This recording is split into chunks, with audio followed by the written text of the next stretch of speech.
અમરેલી લેટરકાંડના આરોપીઓને હાઈકોર્ટે આપ્યા છે જામીન, ત્યારે મુખ્ય આરોપી મનીષ વગાસિયાને હાઈકોર્ટે જામીન આપ્યા છે।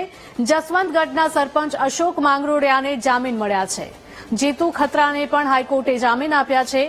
લેટરકાંડના 3 આરોપી હાલ જામીન ઉપર મુક્ત।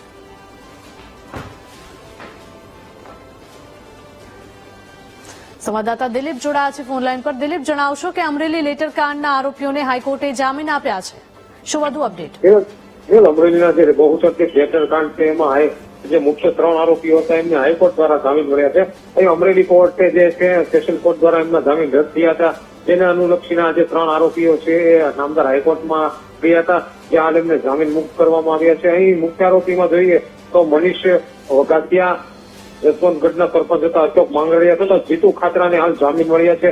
અગાઉ પાયલ ગોટીને પણ અમરેલી સેશન કોર્ટ દ્વારા જામીન આપવામાં આવ્યા છે, ત્યારે હાલ બહુચર્ચિત લેટરકાંડમાં બાકી રહેલા 3 આરોપી છે એમને પણ હાલ જામીન મળી ગયા છે। જી ભાઈ। જી દિલીપ, આભાર।